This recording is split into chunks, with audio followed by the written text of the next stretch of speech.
When you are surrounding yourself with people that are incredible, that inspire you, you become much better yourself. The first thing I did was for like 1 million. All of these models have never been as bad as today. I've not been extremely impressed by Google for the last 10, 15 years, because that's French founders who are building a mosquito killing drone.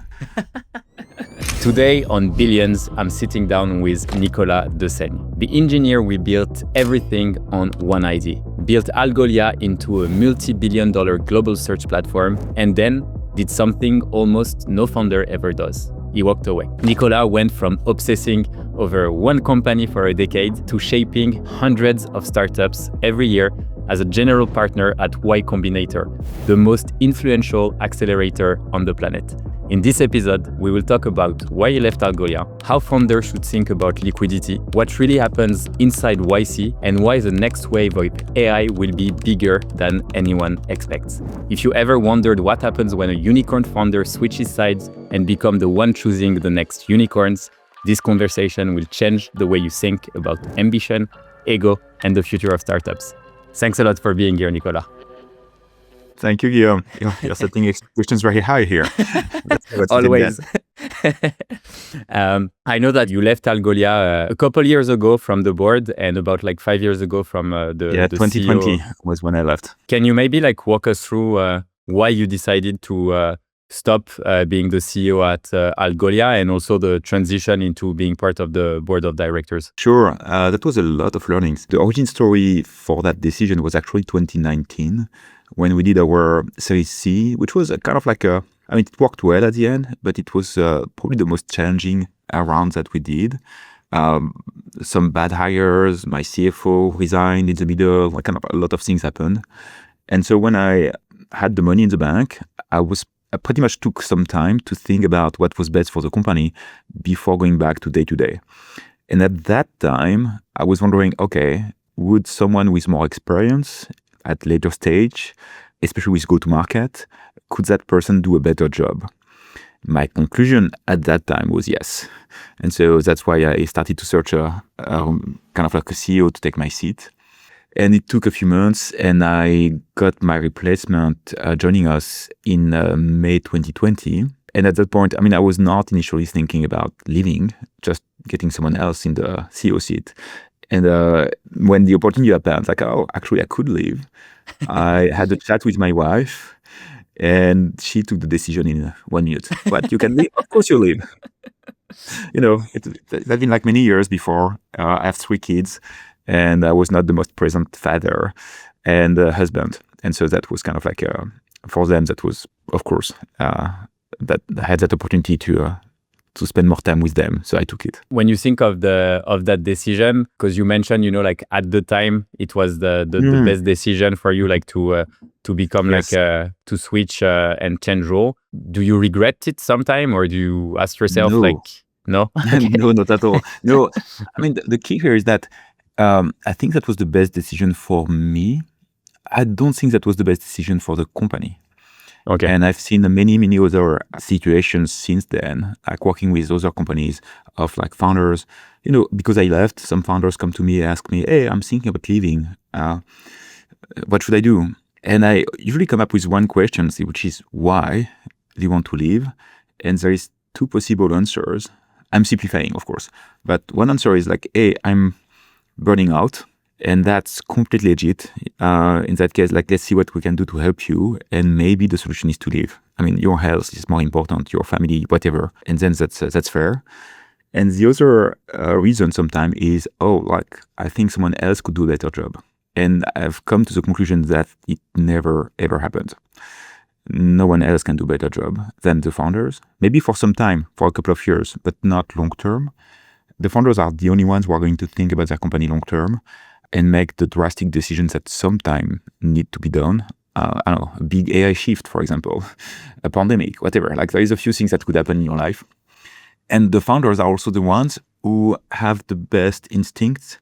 It's an LLM that has been fine-tuned by a ton of super relevant data. Of course, you trust your gut. And no one that comes from the outside is going to have the same kind of context, the same understanding of what's going on. And so, maybe you need help, but I think that the founders should stay there And the best companies still have their founders. Makes sense. And I think last time we talked, it was around 2020. So at the time, I think you were just making the switch into the position at the board of directors. You stayed there for about 4 years at Algolia while you were also at YC. Yes. How did you feel about, not being in the driver's seat anymore and looking at strategic decision without really being involved? Can you a bit share maybe some stories? Yeah, because it becomes very, you may not always agree with what's going on, and you have no power to change anything. And so, yeah, that's harder, of course. At least when you are the CEO, everything is new.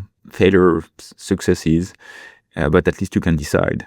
Just being a board member, you have some influence, of course, but you are not kind of executing on anything. And so you have to trust the team. And so sometimes of course, sometimes once you have been a founder, it's difficult to not make the call. And that switch from board of director to not being involved anymore, because I think you're not in the board anymore. So no, I've left the board last year. So how involved are you? Are you still in touch? Do you still receive updates, or you don't have anything? No, I'm not involved anymore. Well, I still receive updates as a shareholder, of course. I still have a lot of shares there, but I'm not involved anymore in any decision, so I don't know more about what's going on than you do anymore. Okay. Well, maybe a little more, but not much more.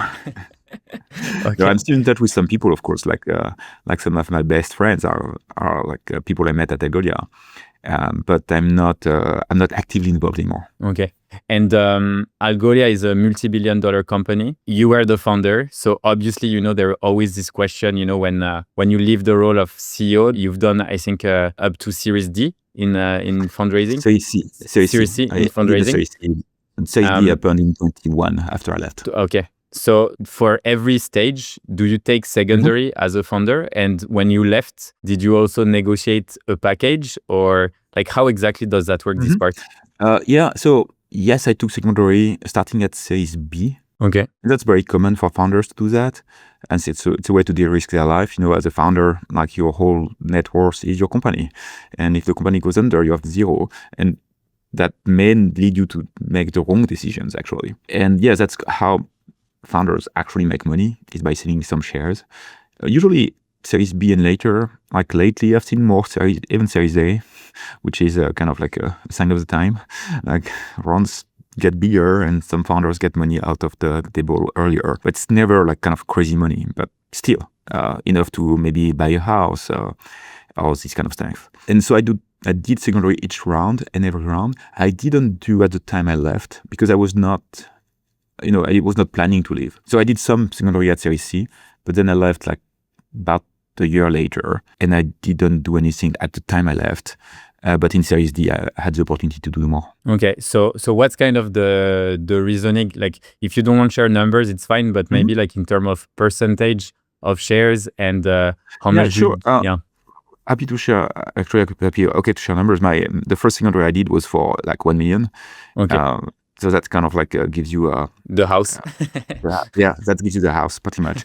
I mean, you still need a loan and everything. Well, in the Bay Area, houses are very expensive. And so you still get a loan and everything, but still you get a house. You don't spend the whole money. You still keep a little bit on the side just in case something happens. You actually donate a lot. I mean, it depends on people. I end up donating a lot of. I did pledge. I don't know if you know the Founders Pledge. Is when you pledge to pretty much donate to charity a percentage of any kind of secondary or in liquidity you make from your company. I think that's very smart. You nice. Kind of pledge early. It's kind of like a piece of paper. It's not, binding. Nobody's going to sue you because you didn't donate. But I think it's a good way to shift a little bit how you think about things and eventually give back. And as that was Series B and up to last Series D, I did actually sell for 10 million. So that gives you the scaling. Okay, nice. And you basically still have quite a lot of shares.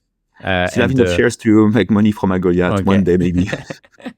And what do you think about companies staying private a lot longer? Because I think I mean, when you look, at the time from start to IPO, I think the thesis for many funds was it's gonna take between 10 to 12 years, and that's how we get money back to our LPs, etc. However, right now some companies have been staying private for like 15 years. They're Yes. at hundreds of millions in ARR and they still don't want to go public. So what's kind of like your thinking about it? Because as a shareholder, eventually your goal is going to have like liquidity out of it. So I'm curious Yes. to know like your thinking and Yes. yeah. I don't have like I think that like for these companies that are very late stage, like the Stripe of the world, what happens is that there is usually a secondary market anyway. So there is some liquidity available for the best, not for everyone, but if you have a shares at Stripe, there are ways to make money with your shares, like sell some of them. You probably don't want to sell everything, but you can share some of them. And so it's a way to compensate, but it's not simple. And I don't have an answer to that. As long as it's going to be easier for these companies to raise in private markets than public market, I mean, it's probably going to continue. Companies have less oversight when they do that. That means that they can think also longer term. The public market pushes you to just think next quarter. So there is some value here. Of course, for the shareholders, especially early investors, it's sometimes difficult because you don't want to sell your shares. But at the same time, until you sell them, you don't have any liquidity. True. And so depending on who you are, what you can do, sometimes you are forced to sell at a discount just to make money because you cannot wait anymore. I mean, everything's possible.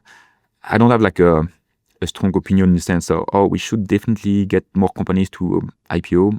Probably yes, probably more. I mean, I would love Stripe to IPO, but hey, that's their call to make, not mine. I would always respect what the founders want to do.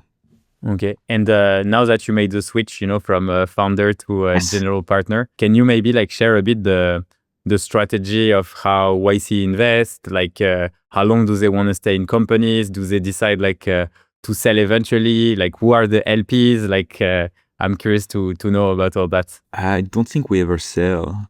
I cannot think about a single company where we did secondaries. So we hold. So your first question was what? Like, how do we think about the companies we invest in? Like, yeah, exactly. Like, what's the time frame in which you invest in company and yeah. Yeah. So we are among the first investors, like usually the very first for many companies, and so there is no longer time frame. So in my mind, it's kind of like at least 10 years before any money we can make any money, if not more. Of course, the thing is that you have a portfolio. So even if Stripe doesn't sell or doesn't IPO, other companies in that kind of vintage are going to. And so overall, maybe 10, 12 years, you are like in the money. And then after everything is upside. But yeah, that's long. Like I know that, I mean, I do, of course, will touch some carry. I know that I'm not, I'm not, I know that it's going to take many more years before seeing any money. And how does that work? Like, which money do you invest? Like, do you have proper LPs?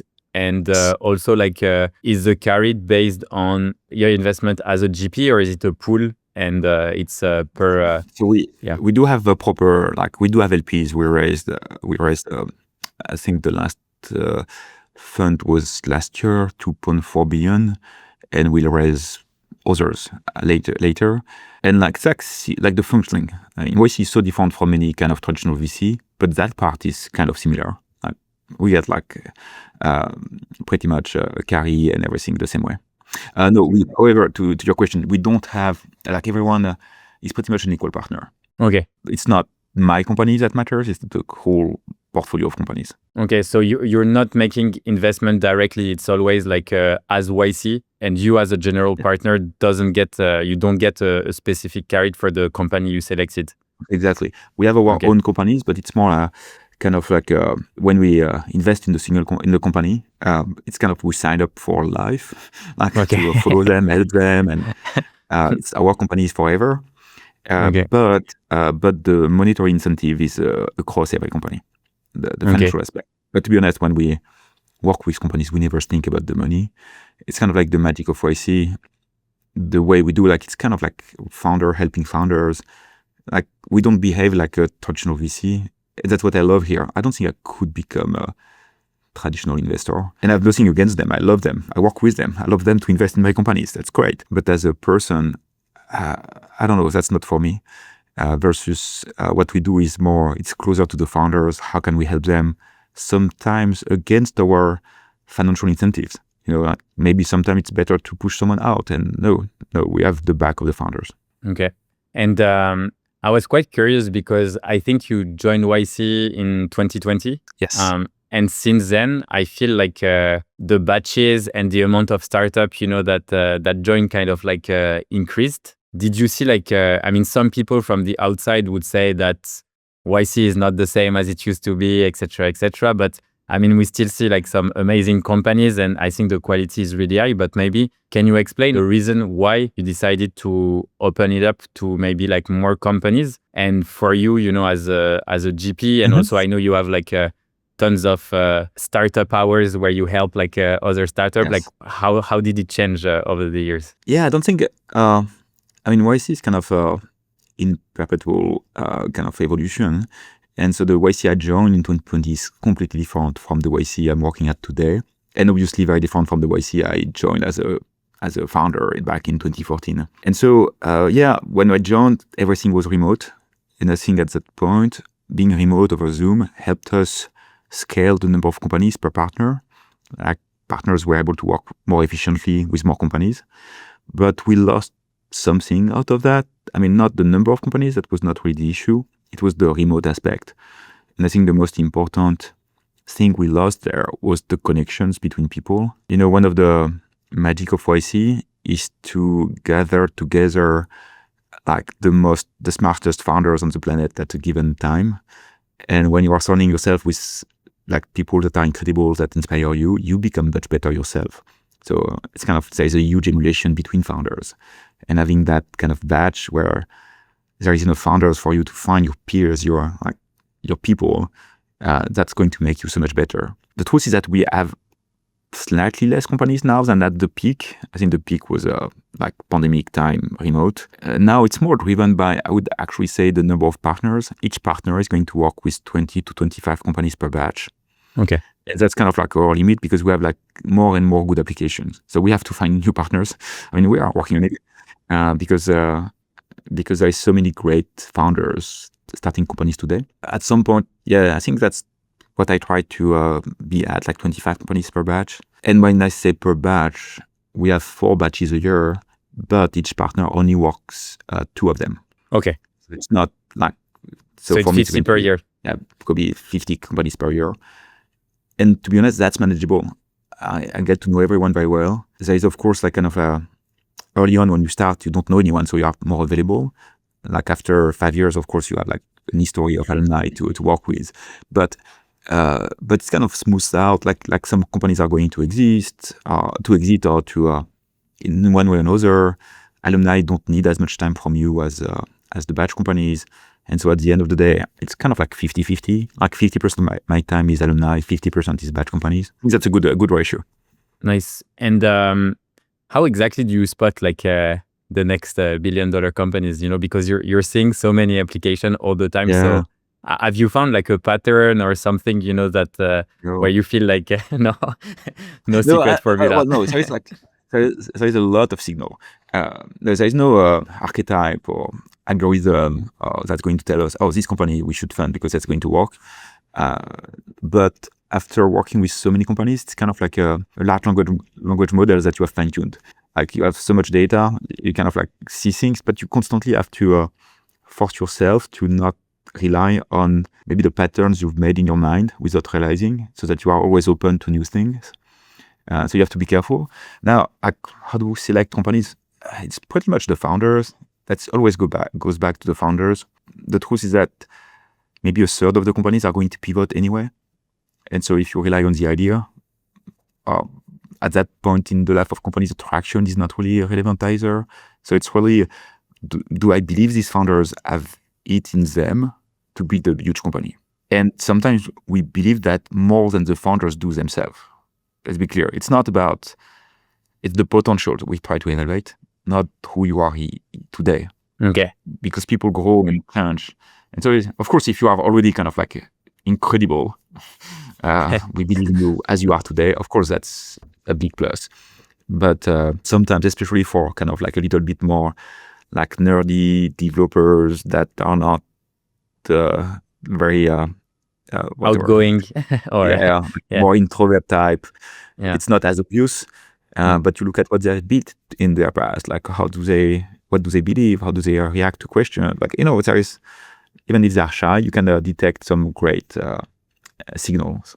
Do you have like stories of founder you spotted early that like really impressed you over time?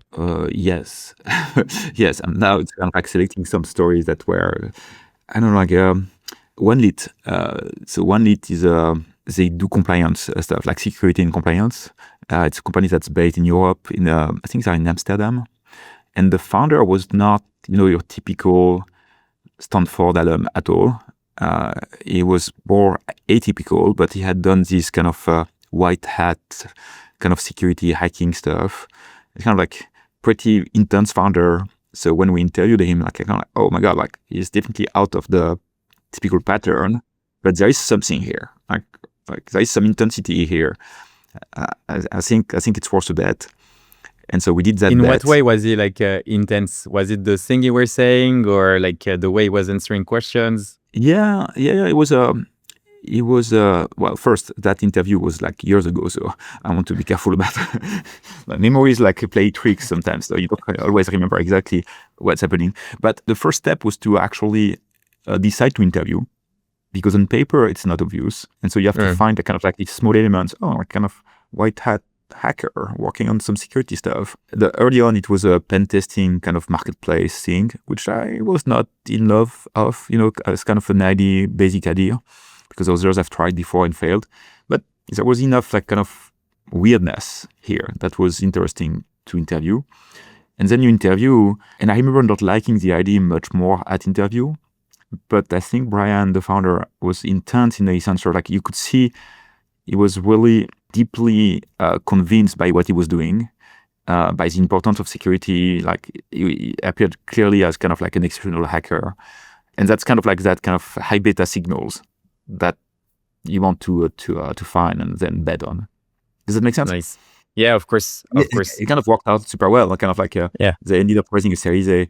I think it was earlier this year. Kind of like they're pretty much over 10 million now of revenue and AR, and yes, that's working really well. Oh, nice. And right now, like you're seeing more and more AI companies, Well, no, or it's like not only exactly AI that. companies. Yeah, it's kind of like you were saying before. Hey, we're seeing more like whatever cloud company. Like, of course, everyone is using cloud. Of course, everyone is using AI. Like, if you don't use AI, like, what's wrong with you? What are like the particular topic or industries that excite you the most? Like, where do you see like the biggest trend, or the things where you think like there are some really interesting problem being solved at the moment? What do we see here? I mean, there is the companies who are working on AI by itself, kind of like building models or these kind of things. A lot is happening right now in video models, for example, and so on. All that is cool. But then there is everything that is enabled by AI. That's also kind of like more, sometimes it's not as exciting, like some vertical, like whatever, healthcare, something, some new AR receptionist for something. But there is a lot of businesses that can be destroyed by that in a great, really good way. A lot of value to bring. And so it's more like mundane, not as exciting as kind of like some of these things, but like still cool. What I think that's cool lately, I have a company this batch who's building a model for your microbiome, like a model of your gut. Okay. How does that work? Antibiotic. Well, they can, because they can model your microbiome, then they can test drugs and evaluate if they're going to work or not. What we don't know is that drugs are not performing as well if you are vegan or if you eat meat. If you have if you live in America or in China, because that's very different kind of food you eat. Like there was that example of a drug developed in China that was working really well there, like for heart diseases or something. I don't remember the exact specifics, but then they wanted to use it in the US, of course, and then it didn't work, and it was and then their model could predict it would not work. So it's Wow, pretty nice. cool, and the idea is that they That's could really then, cool. the goal is that they can then use their model to adapt the drugs to a new type of microbiomes. So it's still early, but super smart researchers. Very interesting. Yeah. That's cool. What is also funny? Oh, I have another one that's funny for you, because that's French founders who are building a mosquito killing drone. So All right. that's super funny. This batch too, where they use like these very How do small they kill them? quadcopters. So that they take these very small quadcopters, like kind of like maybe whatever, less than 10 centimeters, like fly super fast, pretty silent, and they install on it a sonar, and so Okay. they use smartphone microphones on it to capture the sonar, like the when the sonar comes back, the signal. And that help, and then they have like a signature for each insect and everything, and so they can recognize a mosquito. And then they use the propeller, like they fly so fast, they intercept the mosquito and destroy it, like with the propeller. And it's flying autonomously. It's pretty cool. Yeah. Have you And the tried name it is, in your backyard or? yeah, exactly. You just set it up in your backyard and it's going to kill mosquito for you. Well, it's not live yet. They started pre-orders. But it's one of the funniest company I've worked with lately. That was a cool one. But yeah, that's kind of like some of the things. The thing that people don't realize is that we don't decide, hey, we have a thesis that we should fund these kind of companies and then look for them. It's the opposite. It's kind of like we trust founders. Hey, founders apply with their ideas, and that's what we fund. And at the end of the day, of course, we see the trends because we see all these companies applying. And so that tells us what are the trends, but we don't have like proactively decide the type of company we should fund. Okay, yeah. So yeah, you're waiting basically for awesome applications and awesome founders, and you believe them. But when you select a company in YC, do you directly invest in it? Or Yes. Yes, okay. So you invest it straight away, and then you invest again at the demo day. Is that No. correct? No. So we invest $500,000 in each company. The straight away depends of like we need them to have an entity in the US. Like there is sometimes like a company that is based in France, for example, we require them to flip and become a US company, and so sometimes that takes time. But as soon it's possible, as soon as everything is in proper order, then we invest $500,000. Okay. $500,000 is like 125 for 7% is 375 on capped MFN, which kind of like an advance to the next round. Okay. And then usually the typical pattern is that these companies will raise a seed round at the end of YC. And all companies raise a seed round or? No. No? Okay. No, some companies decide to not raise because they have enough money and they want to wait or they want to make more progress before. Some companies raise a seed round that looks more like a Series A. Okay. It's all over the spectrum. We don't evaluate ourselves on like how much money they are going to raise. That doesn't matter to us. The only thing that matters is how good they are 10 years from now. We old.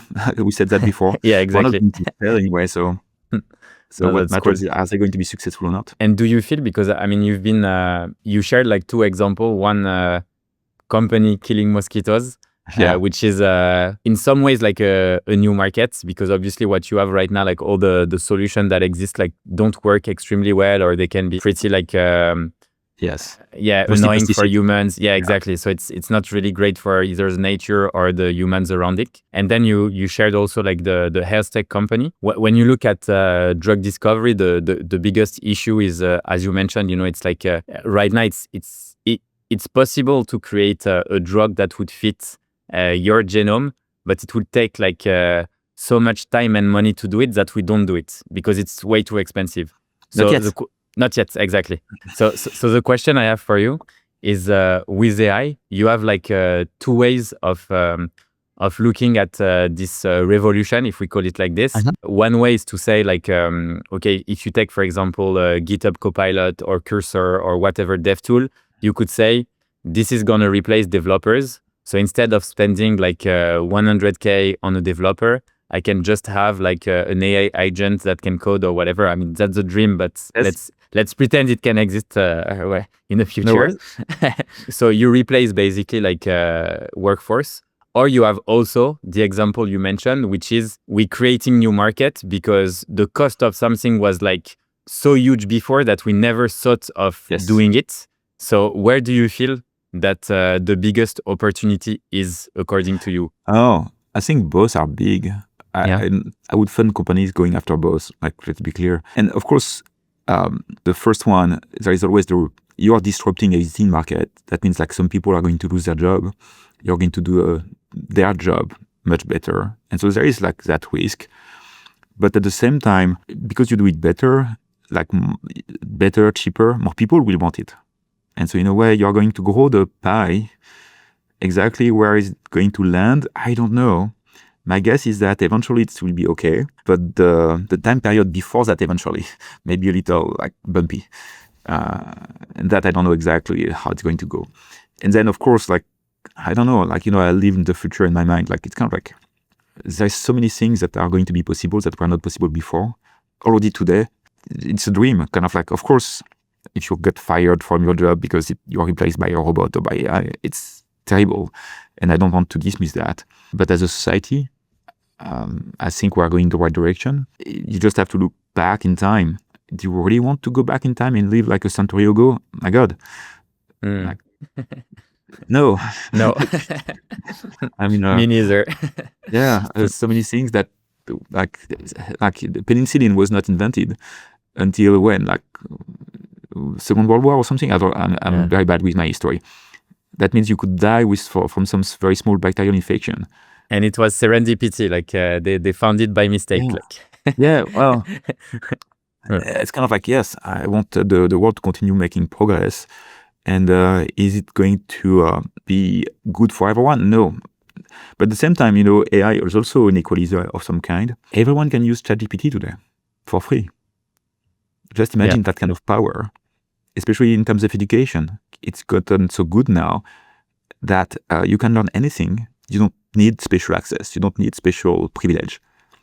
Everyone pretty much has access to it. Do you feel like ChatGPT is the best platform, like to learn things? Or have you seen any AI company in the ed space like that is doing something like really great? Because typically for someone like you, who's like really smart, really educated, you know what to ask. So if a topic like is interesting to you, you're gonna start asking questions, then you're gonna like dig in, and you can go really deep. For me, it's like similar. Like I can have super long chat with the ChatGPT, but I have friends. You should try the voice mode. That's awesome. Yeah, the voice mode is the best. I feel like in her, like with I put my AirPods on and I speak, and this is quite weird, but it's definitely like really it's nice. Incredible. Yeah, it's incredible. Yeah. I think so. Yes, to answer your question, yes, there is like some edtech companies that are more going after the traditional curriculum and make it better and help with helping it. And yes, and I think there is a place for both. And there are like some specialized models like for math, for like different topics that are better today. But the truth is that the labs models, like their models are becoming so good, generically so good. Like ChatGPT can do math, and like Gemini can do, I don't know, the banana thing, like you put the image. It's insane. Whatever. So it's already crazy good. So it's a threat a little bit for these edtech companies who build their own models, but they will always have a room. Like I worked with a company called Revision Dojo, which helps you prepare tests, and they do that so well that yes, that's much better than ChatGPT. Okay. So they specialized a lot on a specific topic. And when you specialize on something, of course, you can do it better. That's normal, expected. The key thing here is more like people need to have more agency. And I know that it's difficult because like the education system has not been designed for that. Like it's been designed for like making robots out of us. But the people who have some form of real agency, who know what they want and go after it, these people will have like superpower already today. Yeah. Like look, all these vibe coding tools. Like anyone who doesn't know how to code can build crazy shit now. It's kind of insane. it's a muscle, because it's not something that actually you are born with that. And you lose it out of you. Just like keep it, just protect it. Like when you have a kid that's curious, like encourage their curiosity. Don't say try to answer questions, and if you cannot, ask ChatGPT maybe. But you want to encourage that curiosity that then transform into actual agency. And the problem is that many of us have not grown up like that, and it's difficult for us to actually take the control, take the reign, like actually act like we can. And I think that the people who are going to who embrace that are going to be our next, like, are going to have a great life. And you have kids, so I'm curious, like, Yes. how do you see the impact, of AI on the way they learn, the way they? So I'm quite curious because you also see it from the inside, and for you, Yes. because for a long time, we've been told, like, don't put your kids in front of screen, like they shouldn't be like too much at a computer, like, and all this Yes. kind of. I mean, yeah, Yeah, it's yeah. we have this fight with my wife many times. Of course, education is such a tough topic. But no, like AI we never had any fight with AI. Like AI, of course, they have access to it. Okay. And that drives their curiosity. My youngest is 12 now, and he's spending a lot of time with ChatGPT. I mean, you have to monitor what they do. It's important. I'm not saying that you want to give them access to anything, because there is like some tough topics, and well, like if you look at the news, and there's always like some bad stuff happening. Yeah. But overall, that's kind of like incredible how smarter they are than we were at their age. Like, it's not even a fair comparison. They know more, they know how to ask, they get that agency. I mean, we try to encourage that, to make them self-motivated people, self-driven people, versus just doing what they are told. And it's hard as parents, because you want to protect them, and overprotecting is kind of the opposite of what they need. Yeah, that's a fine line to work Do on. you have kids yet? Not yet, Okay. but I've got my nephews, so like I monitor from time to time what they do. But yeah, and you were saying earlier, like, you already live in the future, because I think, like, you also see, like, where AI I is. mean, Yeah. I committed this morning. I probably crossed like whatever 15, 20 Waymos. Ouais. Yeah. It's got literally the future for most people outside of these cities where they operate. And I love it, to be honest. For me, Waymos is so nice. And what do you think are the things, like, what are your big bets, let's say 10 or 15 years from now, if you had to Oh my make God. like predictions? You know that ChatGPT was released 3 years ago, and you're Yeah. asking me 5 to 10 years Yeah. prediction. Come on. Even 1 year prediction is difficult. No, I think the biggest, one of the big frontier is going to be robotics. Kind of like we are seeing so many of these robots, and they're starting to get there. It's still not there, but everyone, it's kind of thing, is it a matter of a year or 5 years? It's probably somewhere in between, but like even today, in the next 12 months, I think we're going to start seeing like very good applications of robotics. Like, I mean, more so than the manufacturing lines, like kind of actual like humanoid robots and so on. Like, And in-house, do you feel? Or there is this what's the name? Matic is kind yeah, of like this Swedish small, company. Yeah. I don't know where they are from, but they do that small kind of like autonomous. It's called that kind of like cleaner, like floor cleaner thing. And apparently it's like, I just ordered one. I've not received yet, but it apparently like 10x better than this all the other brands. Okay. Like so much better, and it maps your floor completely. It remembers to go around obstacles and so on. And yeah, it's already available, working. Everyone can buy it. Now the actual whatever Tesla Optimus in your living room, yeah, maybe not this year. And for robots, because it seems like something you like, do you believe that the future of robots is humanoids? So robots looking like humans, or do you feel like they are more task-based? Because no, I think we're going to have both. I think humanoids is kind of like just a form factor. Like, that's because it's us. Like, we anthropomorphize everything. So having humanoids, and also because one of the goal will be to replace humans at some of the tasks we do. And so kind of like it's easier replacement, and it's easier to, I don't know, you have a humanoid, something like helper at home. It's easier than to speak with it than with your cube that has no expression. Makes But sense. at the same time, of course, like I think we'll have a couple of companies this batch who are working on lights out factories, like no humans, Okay. like stuff in, and like kind of like the actual assembled object at the other side. And that, of course, is not humanoid. But it's a lot of arms. Like still, that's interesting, because like a lot of robots are pretty much arms, and with some equivalent of the hands. Yeah. And you put that on a torso of a humanoid, or you put that on a manufacturing line, it's kind of still arms manipulating stuff. And how exactly does that work for a startup in that field? At what point can they raise? Because it's very capital intensive. So Yes, it's so funny how things are different from like a pure software company. First, you don't need much money. Second, whatever. If you have like traction, nothing is easy, but you can get the product out there, get first customers, work toward product market fit. You get there, you can raise more money. Things are kind of like simpler in some way. For this robotics, so kind of like very much art tech companies that can be robotics, that can be also like many other things, like the model of your guts, microbiome model is kind of like the same category of art tech. There you usually need to raise a lot more money before to be able to make any kind of like revenue.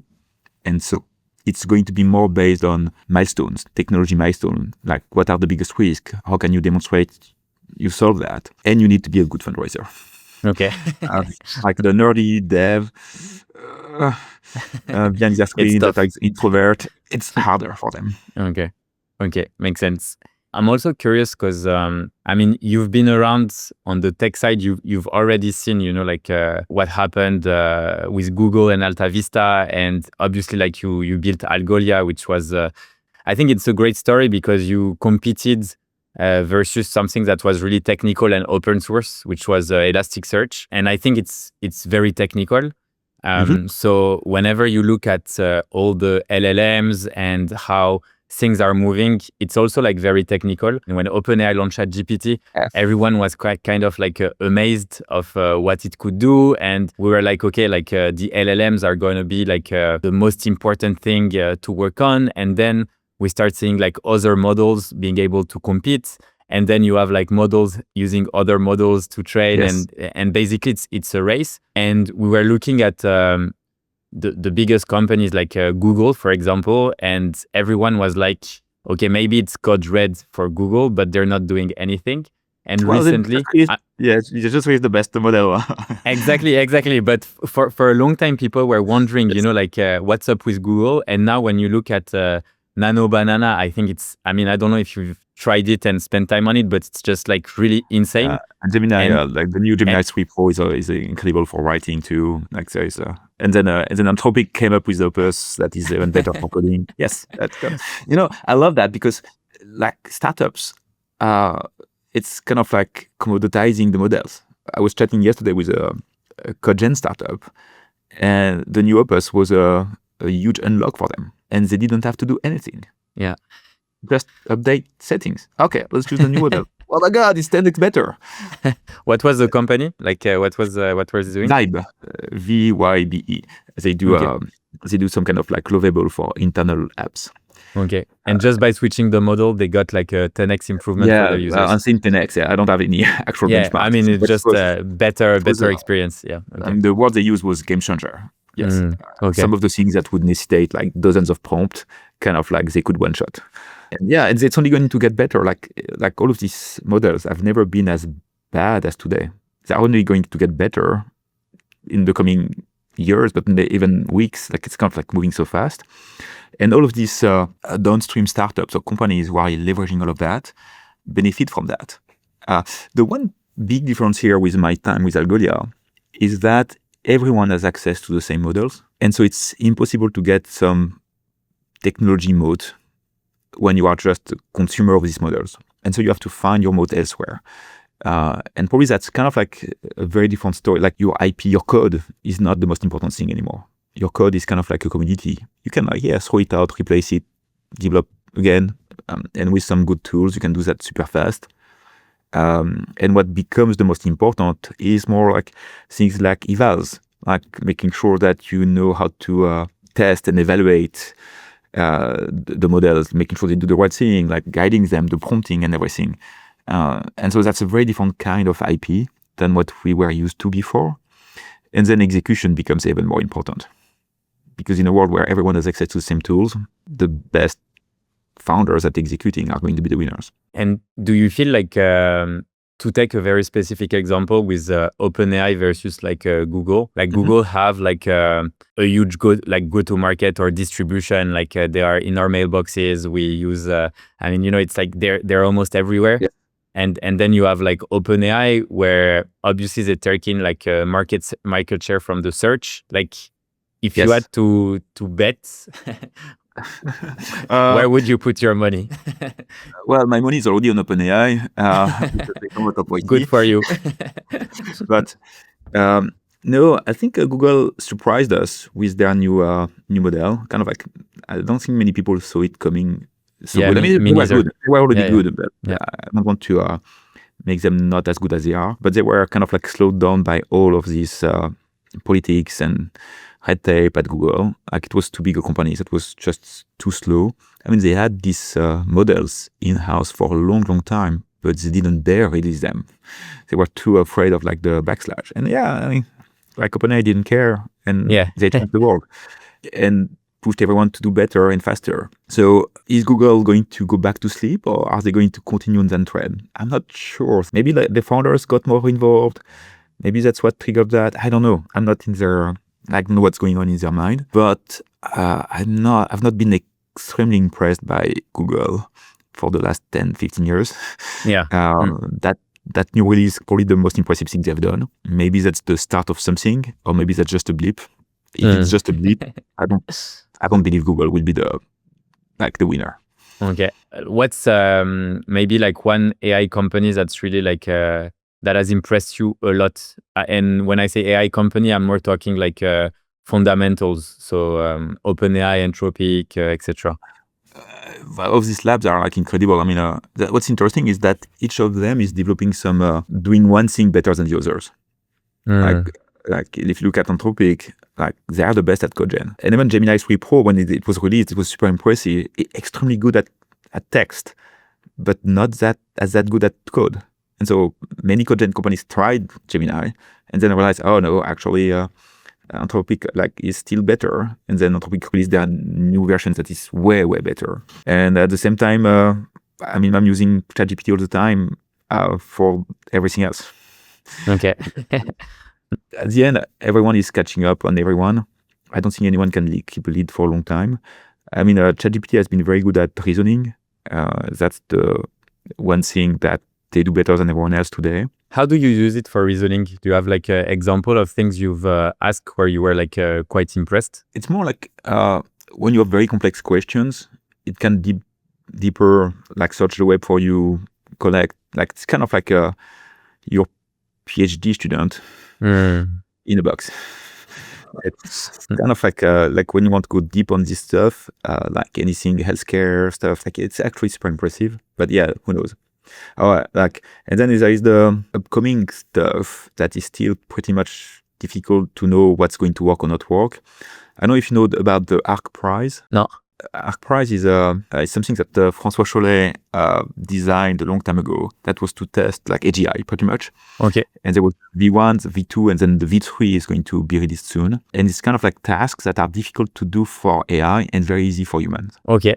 And interesting. So, and that was kind of like a way to pretty much what it demonstrated is that scaling, just training like more GPUs, more data is not enough to solve these tasks, because it's tasks that the AI has never seen before. Reasoning was a big unlock. Reasoning helped AI do a lot more of these tasks, but we're still pretty far from humans.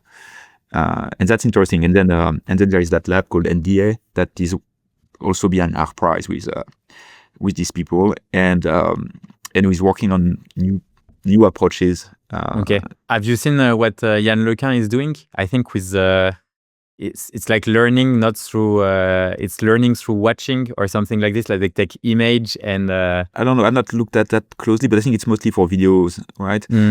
Yes, but that works. Yeah, lot of that's interesting to see. Like it's interesting to see like new approaches, because today we are like very good at. I mean, reasoning was kind of new, but we are become very good at like these LLMs, these transformers, and we're able to scale them, and it's only going to get better. And already today, like we're like barely touching the surface of what they can do today. not even thinking about what they could do tomorrow. We're playing catch up here on their actual capabilities. And do you sometimes want to go back and do like launch your own stuff?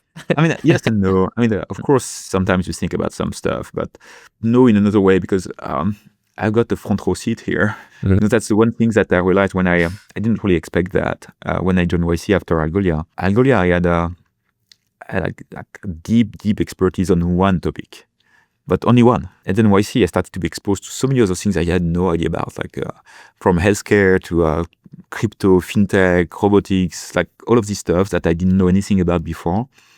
And that's so enjoyable to learn about all of these fields, new fields for me. And so I really enjoy my life today.